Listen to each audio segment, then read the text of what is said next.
Hi guys! Dahil wala akong magawa ngayon, magluluto tayo ng pansit. So, ayan na yung mga lamas ko guys. Naka-ready na. Mga materials palang tawag nito. Ayan. Yan lang po kasi wala po kaming ibang materials. Tsaka ito yung karne. Tsaka ito yung kaha. So, ilalagay na po natin tong karne. Marunong ba ako magluto? Malamang, marunong ako, no? Okay, lagyan na natin to sa kaha. Sarap. Wala, nahulog. Oh. Perfect.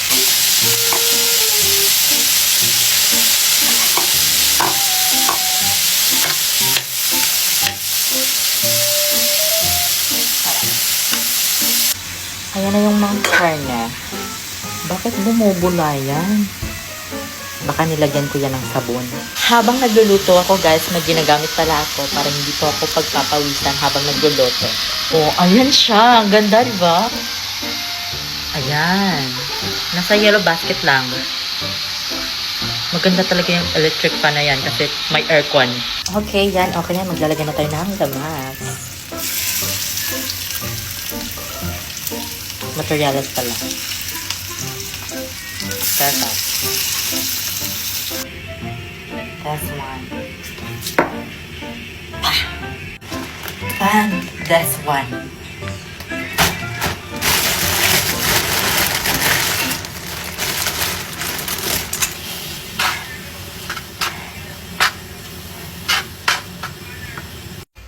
Ayan, pansit na siya.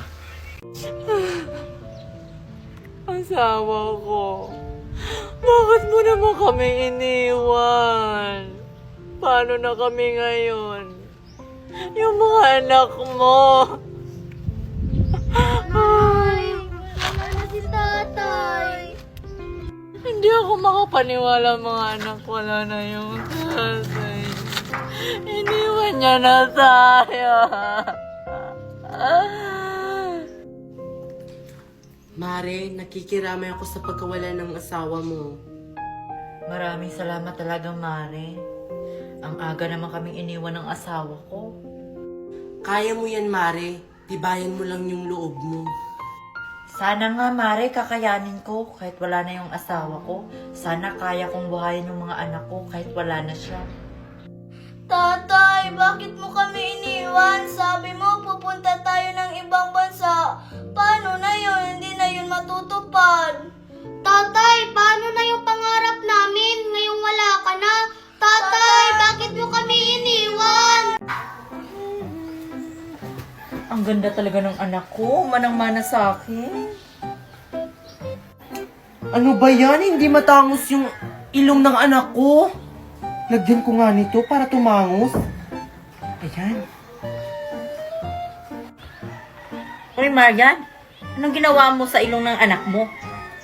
Nilagyan ko nito para tumangos. Baka hindi makahinga yung anak mo. Okay lang naman kahit hindi matangos yung anak ko nga. Hindi naman matangos yung ilong. Ang importante, cute. Basta, gusto ko maging matangos yung ilong ng anak ko para paglaki niya, maganda siya. Sa bagay, ikaw bahala. Anak mo naman yan. Hindi ko naman yan anak. Ang ganda talaga ng anak ko. Puntahan ko si Queenie kung maganda ba yung anak nila. Ano ba yan? Yung anak ko? Iyak ng iyak. Tumigil ka na! Sana maging maganda ka paglaki mo, ah. Mama! Hala, Queenie! Nakakapagsalita na yung anak ko! Talaga, Marian? Nakakapagsalita na yung anak mo? Ang galing naman. Yung akin kasi hindi pa. Feeling ko talaga, matalino yung anak ko paglaki niya. Uy, Queenie at saka Marian, patingin ako sa anak nyo kung maganda ba yan? O sige, Mikit. Halika, tingnan mo yung anak ko. Ang ganda-ganda niya. Manang-mana talaga sa akin. Wow, ang ganda naman ng anak mo, Queenie. Gusto ko siyang buhatin. Sige, basta buhatin ko din yung anak mo para makita ko kung maganda ba yung anak mo. Oo.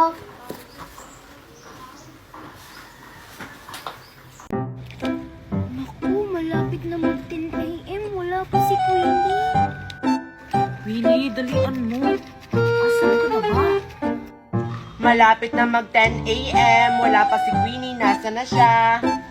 10, 9, 8, 7, 6, 5, 4, 3, 2, 1.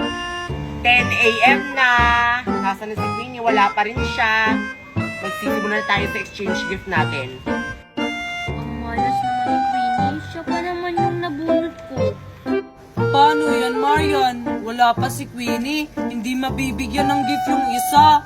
Kasi hindi tayo kumplito. Ganto na lang. Kayo na lang bahala kung sino yung bibigyan nyo. Nagkagulo tuloy tayo kasi wala si Queenie. Oo nga. Ikaw na lang yung mauna, Marian. Sige. Ang bibigyan ko ng regalo na ito ay si Nicole. Nicole, oh. Hala, sa akin to. Ano kaya to? Bakit mabigat siya? O, sino yung susunod? Si Nicole kasi siya yung una ko nabigyan. Nicole, ibigay mo na yan. Sino yung bibigyan mo? Sa'yo na lang to, Joshua. Sa akin to, Nicole. Ang laki naman ng regalong to. Yung sa'yo, Joshua, akin na yan. Alam kong sa akin yan. Excited na ako sa exchange gift. Ano, bubuksan na natin to ng sabay? Oo, pero wag dito. Dapat kayo lang yung makakaalam kung anong laman ng regalo na yan. Ay, oo nga. Sige, uwi na ako. Ako din, excited na kung buksan to. Wow, ang ganda naman itong binili ni Mami na laruan. Ano kayang nagagawa nito? Sabi ko sa ni Mami, pinipindot lang to tapos gumagana na. Oy, Nicole, laruan ba yung hawak mo? Oo, Queenie, binili to ni Mami dun sa ibang bansa. Kaso lang, hindi ko alam kung paano to papaganahin. Talaga, laruan yan? Parang ngayon lang ako nakakita ng ganyang laruan. Laruan ba talaga yan? Oo nga, pipindutin kasi to, sabi ni Mami para gumana daw. Pinindot mo na. Bakit hindi pa rin siya gumana? Baka sira yung laruan mo. Hindi no, kakabili lang nito. Gumana ka na. Gumana ka na. Bakit hindi siya gumana? Sabi mo, bago pa lang yan. Ewan ko talaga, bakit hindi siya gumagana? Akin na nga yan, Nicole. Baka marunong ako. Marunong ka ba? May ganito ka bang laruan? Baka hindi ka marunong. Wala naman akong ganyang laruan. Doon naman yan nabibili sa ibang bansa. Sige na, subukan ko lang kung marunong ba ako magpapaganan yan. Sige na nga, oh. Wow, ang ganda naman itong laruan na to. Para siyang brilyante doon sa Encantadia. Paano ba kasi to? Bakit hindi? Ano bang sabi ng mami mo, Nicole? Paano ba to papaganahin?